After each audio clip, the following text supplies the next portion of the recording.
Good afternoon. I'm Rick Dancer. And we are in Springfield, Oregon, and we need your help. A veteran. What war did he serve in? He didn't serve in a war, but he was in the Army during Vietnam. He was an Army veteran during the Vietnam War. And on the 4th of July, sometime between the 4th and the 5th, the morning of the 5th, he was found here, unconscious and severely beaten about the head, and his family is desperate to have answers of what's going on. I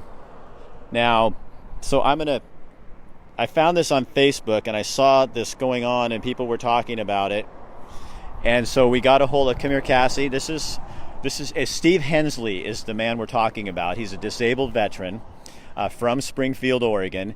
He was just a few hundred yards from his home where they found him, and nobody knows what happened. Well, somebody knows what happened to him, but the family doesn't know, and the police don't know. This morning I stopped in the police station, talked to the detective, and they're looking into this, obviously, but it's been 10 days. Right, yeah. So tell us, first, before we go, I want to know who he is. So my dad is the most gentle person ever. I've never known him to have a confrontation with anyone or even get loud with anyone. He is the grandfather of 5. He works at the EMU building as a janitor. He is a great member of our community, and he served his country. Absolutely. He's a veteran. He is an amazing man, and I can't imagine that anyone would do this to anyone, let alone somebody so gentle and sweet. So he also has a prosthetic leg. Absolutely, yeah. So he's disabled. Absolutely. And he was at the Springfield fireworks show down at Day Island Park. Lights of Liberty, yes, sir. And that's where your family last saw him. Yeah, my sister says that she thinks it was about 9 o'clock that she saw him there, and he had mentioned to her that he wanted to get out of there as soon as the band was finished playing. So I don't even think he stayed for the fireworks. So you guys, we're behind Joey's Pizza, and I talked with Joey's management, and they're fine with us being here. We're not being a sleazy news team standing behind their building doing this. Everything's on the up and up. We've talked to the police. But his not his body, but he was found here, unconscious. Now tell the story about. So what we want is somebody out there saw something, because this was late on 4th of July night, and he might have taken a shuttle bus, like an LTD bus, maybe a bus driver might have seen him. Well, we looked into it. The buses stopped. The last bus left Springfield Station at 8:51 that night. So I don't think that he rode the bus. So somebody, if he's walking from downtown, from the bridge, Day Island Park to Joey's Pizza, this is like a lot of blocks. Yeah. It's a long way away. And here's the really amazing, kind of wonderful part of this whole story. Well, number one, he's alive. That's right. But number two, the person who found him. Tell us. So I got a message yesterday because of this reaching out on Facebook. I got a message yesterday from the gentleman that found him. He said that when he found him, his eyes were already swollen shut and he was mostly non-responsive, a little bit of growling. And he said that he was really afraid, but he came over here and he covered him with his jacket until the police got here. And he just kept trying to get him to respond. But at that point, his brain was so swollen that he was completely non-responsive. He said he had blood coming out of all the openings in his face, and he said it was probably the scariest thing he's ever seen. But he took the time, and then he waited here with him until police got here. Yeah. So as his kid, what do you say? I told him yesterday, he's our angel. He saved my dad's life. My dad would be dead if this person. And the funny thing is he wasn't scheduled to work. They were closed on the 5th of July, and he volunteered for a shift. So he wasn't even supposed to be here. It was a complete miracle that he saw my dad, and that they, despite being afraid, came over here and did the right thing. He's our angel. Okay, so for those of you who just tuned in, on 4th of July night, sometime after the fireworks show at Day Island Park in Springfield, a disabled veteran, Steve Hensley, right? If I say it wrong, you tell me, was 62 years old. Nobody knows what happened. They saw him leave the fireworks show, and then the next thing they find him is behind Joey's Pizza right here. In fact, there's actually, I'm not going to be rude, but there's signs that he was here. He was found here unconscious, severely beaten about the head, and what the police told me, they have looked at security cameras, but there are cameras right over here. You probably can't see them, but there are security cameras there. And then all the way up and down, there are cameras on this street. So we're hoping that the police will be able to find something, see something. But did you see anything? That's what we're doing this for. This isn't like to hype up some story. This is about, did you see anything on the 4th of July night? Come here, nephew. We've got other family members here, too. Tell them who you are. I'm Jim Benvey. So, what goes through your mind? I mean, it's very difficult when we don't know what happened to him. You know, he's a very loving and gentle man, and somebody that wants to celebrate the 4th of July by beating up a disabled veteran. I just can't understand how something like that can happen here or anywhere. Now, the police said they're not sure what happened because obviously Steve is not alert enough. He's alert, but he's not able to speak. Tell the condition. And the other thing, they said it could have been hit by a car, but you guys have seen him, and that doesn't make sense to you. They're just looking at all kinds of examples. But you're saying what you saw was what? Most of the damage is just to his head and face. He's got a couple scrapes on his forearm and elbow, and he had some bruised knuckles on his left hand, which he is left-handed.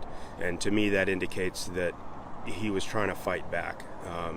I know that if anybody tried to start a confrontation with him, he would back down from anyone, just because he wants to avoid the confrontation. So all the damage being to his face, cheekbones, head, most of the damage is to his frontal lobe on the right side. So what's his condition medically? And Cassie, if you want to pop in here too, you can. So in terms of, because people are going to think, okay, so why don't they just ask him what happened? He's barely responsive at this point. When we ask him questions, we're lucky to get a single word response. It's still difficult to even get him to say his own name. So the best that he's done is yes, no, or if you ask him to squeeze your finger, he may be able to do it. So you said he's scared. Yeah, he spoke a few days ago. They took the breathing tube out briefly, and he spoke a few words. They were all exclamations of fear, help, he said, why, he said, a few choice cuss words, he said, but it's all out of fear, obviously, especially with the look on his face when he makes these exclamations. He was afraid. He was scared. Someone did this to him. So you guys, what do you want? We want anybody who knows anything to come forward, anybody who may have seen anything, heard anybody talking about anything. Oftentimes when people commit crimes like this, they want to brag about it. Right. And we want justice for whoever did this. So somebody's going to be sitting at a bar stool probably, or somewhere, and they're going to be saying, and this is going to come up. Yep. And because they usually do really dumb things like that, thank God. Mm-hmm. And so that's where we need you to be paying attention. Or if you see, let's say it's a car, you see a card that or somebody you know and it has a ding in it, or something, a dent that looks more than just like what should be there. Those are the kind of things that people are looking for. And then call the Springfield Police Department and talk to the detective in charge of this. What else was I going to ask you? Oh, I want to remind you guys, too. The reason we can be here is that Buck Sanitary Service sponsors this show once a month. The buck stops here. And Scott Weld, the owner, is so cool. He just lets me pick things like this when it comes up, and I do my homework and find out that yes, in fact, this did happen. And then he likes us to go out and talk about this thing, just the kind of stuff to get people involved. So we want to make sure you thank Buck Sanitary Service for doing this too. You guys, and don't. I see people on here blaming people. Let's not do that, okay? I mean, I'm not trying to be your dad, but let's not blame liberals and conservatives and get into all that. We don't know who did it. We need to find who did it, and we don't need to be trashing groups of people and start making accusations. We want to find the real person. We don't want. Right. Excuse me. We don't want a bunch of bullshit. Okay. Right. We want the real answer. We don't need. Let's not go down that road. I just really don't want this to turn into that. Absolutely. So, what else would you say to people? Even if you think it's insignificant or small, anything would help. At this point, we have nothing, and we are, as a family, are just desperate to find out what happened to him. And if there's a monster out here doing this to senior citizens that are disabled in our town, we all need to be on the lookout.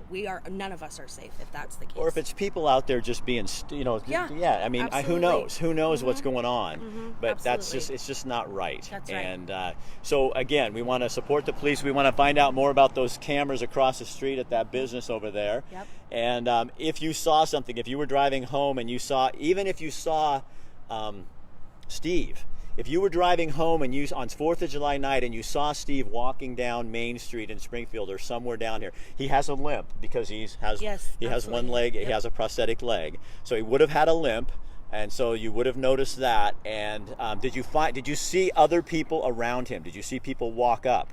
That's the kind of stuff that the police need to know. Right.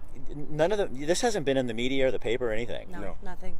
No, and we as a family decided yesterday that we couldn't wait. I mean, 10 days is long enough. 10 days? I mean, that's crazy. Yeah, 10 days is long enough, and we can't wait for him to wake up and tell us what happened, because unfortunately, that might not ever happen, and that might not ever happen. So we have to do something. All right. So, you guys, it's a great opportunity to get people going and understand that there is something we can do. The best thing you can do is share this on your page. Yes, please. Right now, just hit share, let other people see it, because you don't know who's out there that was looking or that saw something. You know how that you never think you're going to be the one that sees it. So again, he was found behind Joey's Pizza on Main Street in Springfield. He was last seen at Day Island Park down in Springfield at the 4th of July celebration. He was leaving a little bit early, and that's where he would have been walking, probably more than likely down Main, because he lives off there. And don't worry, we're not giving away his home address, because he's not moving back to his home when he gets out of this. Obviously, he's going to be going somewhere else. So he's in the hospital, and Amber's there now. She said she was sitting there by his side. So Steve, I don't know if you can hear me, man, but thank you for serving your country, and I am so sorry this happened. And we're gonna hopefully, as a community, find who did this and make it right. So this is not a vigilante call. Don't do that either. We want to call the police and let folks know, but we just need your eyes and ears to be able to see what happened, so we know what happened to Steve. All right, you guys, thank you for being brave and doing that. Thank you for your time. Thank you. Yeah, thank you too. Thank you, community. Thank you for your help. Whatever. Thank you so much. We appreciate you. Thank you. And thanks all those that tagged me, because I wouldn't have even known about this had you not tagged me. And I'm just always looking for an opportunity to do something nice. So this was a perfect opportunity. And you know what we'll do? We'll find him when he's all recovered. And he's listening. All right, dude. When you're recovered, Steve, I want to talk to you in person.